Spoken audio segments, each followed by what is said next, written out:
Hello, welcome to behind the scenes of epics with me Malavika.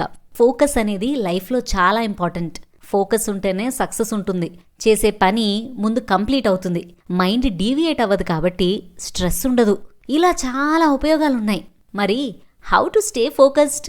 హనుమంతుడి నుంచి నేర్చుకుందాం. స్వామి హనుమ సముద్రాన్ని దాటడానికి రెడీ అయిపోయి ఒక లాంగ్ జంప్ చేస్తారు. ట్రావెల్లో ఒకరొచ్చి, మీరింత కష్టమైన పని చేస్తున్నారు కదా, కొంచెం సేపు రెస్ట్ తీసుకుని మిగిలిన జర్నీ మళ్ళీ కంప్లీట్ చేయండి అని అంటారు. దానికి స్వామి హనుమ నవ్వి, నేను పని పూర్తి చేసుకుని వచ్చి కావాలంటే మళ్ళా స్టే చేస్తాను, రైట్ నౌ నన్ను వెళ్ళనివ్వండి అని వారిని అక్కడి నుంచి పంపించేస్తారు.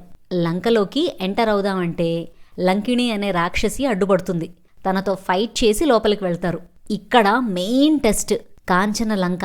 ప్రపంచంలోనే ఎక్కడా లేని వింతలన్నీ అక్కడుంటాయి. పుష్పక విమానం సహా ఎన్నో విమానాలు, ఆ రాజప్రాసాదాలు, ఆ చెట్లు, ప్రతి చెట్టు నిండా ఫ్రూట్స్ ఉంటాయి. లేక్స్ నిండా లోటసెస్ ఉంటాయి. వాల్మీకి మహర్షి అయితే లంకలోని ఒక కిటికీ గురించి ఒక పేజ్ రాయొచ్చు అని చెప్పారు. ఇమాజిన్ చేయండి, ఇంకెంత బ్యూటిఫుల్గా ఉంటుందో కాంచన లంక. అంత బ్యూటిఫుల్ లంకలో కూడా ఎక్కడా ఏ ప్లేస్లోనూ వారు ఆగలేదు. సీతమ్మ ఎక్కడుంది అని వెతుక్కుంటూ వెళ్ళిపోతూ ఉన్నారు. సీతమ్మ కనబడలేదు అని ప్రాయోపవేశం చేయడానికి కూడా సిద్ధపడతారు. చివరికి సింసుప వృక్షం కింద సీతమ్మ కనిపిస్తారు. సో డిస్ట్రాక్షన్ ఏ రూపంలో అయినా రావచ్చు. డెస్టినేషన్ చేరుకోవాలి అనే స్ట్రాంగ్ తపన ఉంటే తప్ప రీచ్ అవ్వలేం. ఇప్పుడు మనకి రకరకాల డిస్ట్రాక్షన్స్ ఉన్నాయి.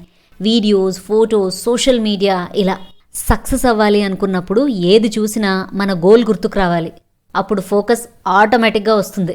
On that note, don't forget to like, share and subscribe. Thank you.